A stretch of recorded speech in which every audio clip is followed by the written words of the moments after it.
అందరికి శనార్థులు బాగున్నారా? మీరు బాగున్నారా? బాగున్నానమ్మా. కీర్తి సురేష్ అమ్మ. ఈ పిల్ల నాకు దసరా సినిమా అప్పటి నుండి బాగా ఎరక. అప్పుడు అడిగిన నాని సార్ ను ఏంటని, నాని ఉన్నాడా మా తమ్ముడు, నానిని అడిగిన, అయ్యా కీర్తి సురేష్ ను తీసుకొని రావద్దా తమ్మి, మన ఇద్దరం కలిసి మేము చెంకీలు అంగీలేసి అని పాట పాడుకుంటుంటాం అంటే, అక్క పిల్ల మస్తు బిజీగా ఉన్నది అక్క, వచ్చేటట్టు లేదన్నాడు. మీరు చాలా బాగా మాట్లాడుతున్నారు. ఎందుకంటే ఆ సినిమా అప్పుడు అడిగిన కీర్తి సురేష్ ని, ఆ సినిమా అప్పుడు అడిగితే దసరాకి అడిగితే దీపావళి వాయే, మళ్ళా దసరా వచ్చి మళ్ళా దసరా వాయే, ఇప్పుడు కలిసి బాగున్నావు అబ్బుజీ? నేను బాగున్నా. అంత మంచిదేనా?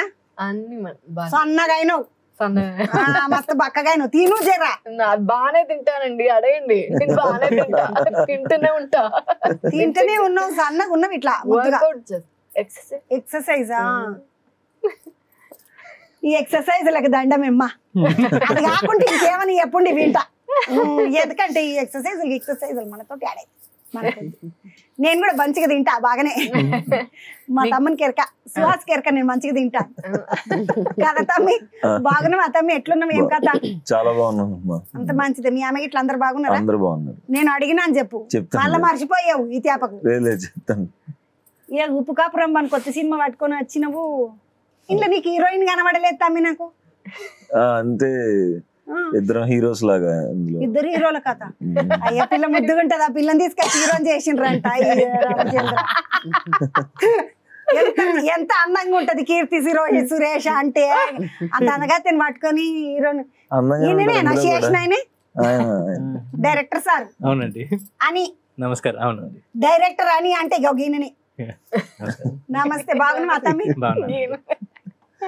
ఏంది తమ్మి సినిమాల బొందలగడ్డ గురించి లొల్లి పెట్టించిన అంత పంచదంత బొందలగడ్డ గురించి. ఇది వరదాకా బొందలగడ్డలు అంటే ఇప్పుడు మా ఊళ్ళో బొందలగడ్డ ముచ్చట చెప్తా. ఎందుకంటే ఈ సినిమా మొత్తం బొందలగడ్డ సంగతి కదా. 4 బొందలకే జాగున్నది అని ఒక్క కొట్లాట కాదు, దేత్తడి ఊరంతా కొట్లాట కదా. ఇప్పుడు గిడ మల్కాజ్గిరి అని ఉంటది, యాదవ్ నగర్, సికింద్రాబాద్ దాటినాక. ఆడ మా మేనత్తోళ్ళు ఉంటారు. మొదలు మా మేనత్తోళ్ళు అత్త చచ్చిపోయింది, అయినాక వాళ్ళ మా మేనత్తోళ్ళ భర్త చచ్చిపోయిండు. రెండు బొందల జాగాలు కొన్నారు. పక్కకే మా మేనమామ పక్కకి, ఆ మామ పక్కకి మా అత్తకు జాగా కొన్నారు. పుసుకు నివతలోడు వచ్చి జాగా తీసేసుకున్నాడు. మస్తు లొలి పంచది. ఏమైందంటే మన బొందలలో వచ్చి పెట్టిండ్రు వాళ్ళు. ఇసుంటి లొల్లులు బాగానే ఉంటాయి ఊళ్ళలో. ఇప్పుడు మీ ఊర్లో 4 బొందల జాగే ఎందుకు మిలిగే, హౌస్ ఫుల్ అని బోర్డు ఎందుకు గడితిరి, నాకు అర్థమే కాలేదు. అది కూడా అయిపోతుంది. అదే అయిపోతుందా? ఏమైపోతుంది తమ్మి? జాగా అయిపోతుంది, చోటు. జాగా అదే